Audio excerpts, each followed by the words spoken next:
Now we are discussing the problems in measuring the cost of living. हमारे पास कौन कौन सी ऐसी प्रॉब्लम्स हैं जो कॉस्ट ऑफ लिविंग में आती हैं। पहली है प्रॉब्लम बेटे सब्स्टिट्यूशन बाइस्ड। अच्छा, सब्स्टिट्यूशन क्या होता है? एक चीज़ का दूसरा नेमल बदल। नेमल बदल मीन्स अब देखें फॉर एग्जांपल एक साल आपकी बास्केट में जो था वो दो तरह की चीज़ें आ जाती हैं। जैसे आपकी बुक में एग्जांपल दी हुई है एप्पल एंड पियर्स की। अब एक बास्केट में आपने लिया एप्पल एंड पियर्स। एक साल में क्या होता है कि एप्पल और पियर्स जो हैं वो एक दूसरे के क्या हैं, सब्स्टिट्यूट हैं, ठीक है। अब क्या होता है कि एप्पल एंड पियर्स चीपर हो जाता है apples as compared to pear. Means apple जो हैं वो पियर के मुकाबले में सस्ते हो जाते हैं। तो आप किस चीज़ को, एक आम रैशनल जो कंज्यूमर होगा वो किस चीज़ को ख़रीदेगा? वो एप्पल्स को ज़्यादा ख़रीदेगा। तो जब हम कैलकुलेट करेंगे तो उसमें एप्पल्स हमारे पास ज़्यादा होंगे। अब एक और साल में अगर हम देखते हैं तो पियर्स चीपर हो जाते हैं एज़ कम्पेयर टू एप्पल्स। अब उससे अगले साल या उससे अगले साल इस तरह से होता है। तो अब कंज्यूमर के पास कौन सी चीज़ ज़्यादा होगी? पियर्स। इसका मतलब क्या हुआ कि सब्स्टिट्यूशन बाइस्ड हो जाते हैं हम। आप जब उसको बेस ईयर के साथ कंपेयर करेंगे तो सीपीआई की वैल्यू ठीक नहीं आएगी। क्यों? क्योंकि उस वक्त उस साल में एप्पल जो हैं वो ज़्यादा थे एज़ कम्पेयर टू पियर्स, लेकिन नेक्स्ट ईयर में क्या होगा? पियर ज़्यादा हैं, एप्पल्स कम हैं। तो ये हमारे पास एक सबसे बड़ी प्रॉब्लम होगी इसमें कॉस्ट ऑफ लिविंग में कि the price index is computed assuming a fix basket of goods and therefore ignores the possibility of consumer substitutions and therefore overstates the increase in the cost of living from one year to the next। ये हमारे लिए सबसे बड़ी जो है वो problem हो जाती है। नेक्स्ट उसके बाद हम आगे आते हैं। इसमें हमने एक और पॉइंट पढ़ना है। जिस तरह हमने कंज्यूमर प्राइस इंडेक्स पढ़ा था, सीपीआई पढ़ा, और प्रोड्यूसर प्राइस इंडेक्स की भी एक डेफिनेशन को आपने ज़हन में रखना है। Measure of the cost of basket of goods and services bought by firms, जो कि फर्म्स जो हैं वो ख़रीदती हैं, वो आपका प्रोड्यूसर प्राइस इंडेक्स कहलाता है। उससे नेक्स्ट सेकंड पॉइंट आ जाता है बेटे introduction of new goods as a problem of CPI. अब देखें क्या होता है कि एक साल में एक चीज़ जो है वो प्रोड्यूस हो रही होती है, उसको हम बेस ईयर, फॉर एग्जांपल जैसे आपकी बुक में बेटे आप देखिएगा, आपकी बुक में वीसीआर की एग्जांपल दी हुई है। पहले लोग जो थे वो उसको यूज़ करने के लिए, मूवीज़ देखने के लिए, उनको काफ़ी इतने बड़े बड़े जो थे वो कैसेट्स और ये वीसीआर्स आए। वीसीआर से उसके फर्दर जो सीडीज़ आ गई। मीन्स जब नई नई इनोवेशंस होती हैं, न्यू गुड्स प्रोड्यूस होती हैं, तो प्रॉब्लम आती है सीपीआई को कैलकुलेट करने में। क्यों? क्योंकि हर डॉलर की कीमत इंक्रीज़ करती चली जाती है और वर्थ उसकी बढ़ जाती है। वही चीज़ जो आपको एक आम छोटे से स्टोर पे भी $100 या ₹100 पे करके मिलनी है, वहाँ पे वैरायटी कम है। वही $100 या ₹100 अगर आप बड़े स्टोर पे जाते हैं, वहाँ पे आपको वैरायटी भी ज़्यादा मिलती है। तो एक अच्छा समझदार कस्टमर कहाँ जाएगा? जहाँ पे वैरायटी ज़्यादा होगी। पैसे उसने वहाँ भी उतने ही लगाने, पैसे उसने वहाँ भी उतने लगाने। तो उसकी कोशिश क्या होगी कि मैं वहाँ जाऊँ जहाँ पर मुझे ज़्यादा वैरायटी मिलेगी। मीन्स तो उससे क्या हुआ कि हमारी सीपीआई की वैल्यू जो है वो सही तरीके से कैलकुलेट नहीं हो सकती। हम इसमें सबसे बड़ी हमारी एक सेकंड प्रॉब्लम इसमें आती है introduction of the new goods as a problem for CPI.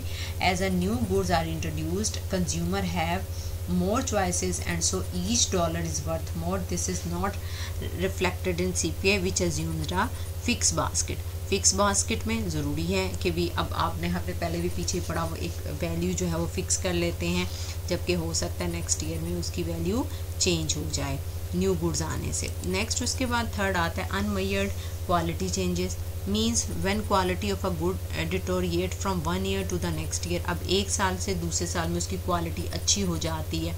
while its price remains the same, the value of the dollar falls and getting a lesser good for the same amount of money।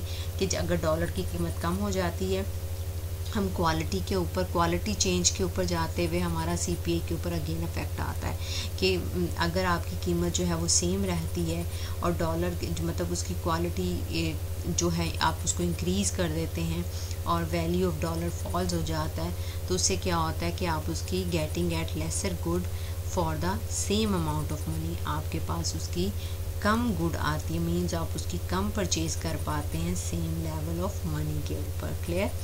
अब उसके बाद आता है changes in quality remains a problem because quality so hard to major.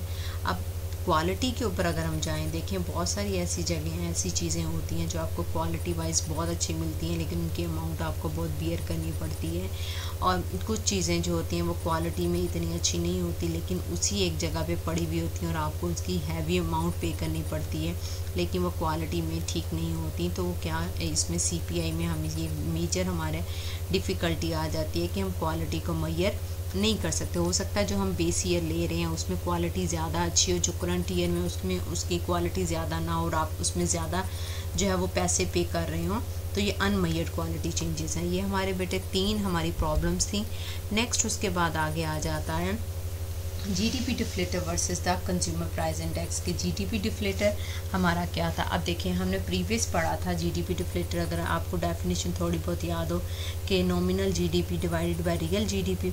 Nominal GDP हमारी क्या थी कि the product of goods and services valued at current prices. जब हम करंट प्राइजेस के ऊपर बात करते हैं तो हमारी नॉमिनल GDP कहलाती है। रियल GDP हमारी क्या होती है, the production of goods and services valued at the constant price या बेस ईयर प्राइस। तो GDP deflator reflects the price of all goods and services domestically और CPI reflects the price of all goods and services bought by consumers. ये इनका एक major difference है। For example, suppose that the price of an airplane produced by Boeing and sold to the Air Force rises, even though the plane is a part of GDP। आपका plane क्या part है GDP का, it is not part of basket of goods and services bought by typical consumer. Means आपका ये एक जहाज़ बना, उसको सोल्ड किया गया, वह GDP में इनकम में शामिल हुआ, लेकिन ये आपका बेस ईयर या आपकी कोई भी बास्केट में कंज्यूमर की टिपिकल कंज्यूमर की गुड नहीं थी। Thus the price increase shown up the GDP deflator but not in the consumer price index। मतलब ये हुआ कि आपकी प्राइस जब अगर इसमें इंक्रीज होती है तो वो आपका GDP डिफ्लेटर में जाएगा, ना कि वो कंज्यूमर प्राइस इंडेक्स में जाएगा। फर्दर आगे आ जाता है CPI compares prizes of a fix basket. GDP deflator compares prices of currently produced goods and services to the price of the same goods and services in the base year। वही बात जो हमने पढ़ी थी, ठीक है। नेक्स्ट उसके बाद अगला पॉइंट आ जाता है इंडेक्सेशन। ये कुछ 2-4 डेफिनेशंस हैं, काइंडली इनको देख लीजिएगा। इंडेक्सेशन क्या होता है, the automatic correction by laws और contract of the dollar amount of the effects of inflation. Amount of inflation के आपकी जो इन्फ्लेशन से इफेक्ट्स होते हैं वो हमारी इंडेक्सेशन कहलाते हैं। Real interest rate corrected for the effects of inflation. Nominal interest rate क्या होता है, the interest rate are usually reported without correction for the effects of inflation. जो आपका जो है वो करेक्ट ऑफ इन्फ्लेशन होगा। लास्ट पे आपने इन तीनों की जो है वो डेफिनेशन अच्छे से याद करनी है, क्लियर। नेक्स्ट लास्ट पे हम समरीज को 2-3 शॉर्टली इसको डिस्कस कर लेते हैं। था कंज्यूमर प्राइस इंडेक्स, इसमें बेसिकली बेटे आपने कंज्यूमर प्राइस इंडेक्स को बहुत अच्छे से देखना है। कंज्यूमर प्राइस इंडेक्स का फार्मूला, इन्फ्लेशन का फार्मूला, इसको अच्छे से देख लेना है। फिर उसके बाद CPI tracks the cost of the typical consumer baskets of goods and services. आपने इसमें जो हमने कंज्यूमर प्राइस इंडेक्स के जो मैंने आपको 5 मैयर कराए कि किस किस स्टेप्स वाइज हम उसको मैयर करते हैं, उसका फार्मूला वो आपने अच्छे से देख लेना है।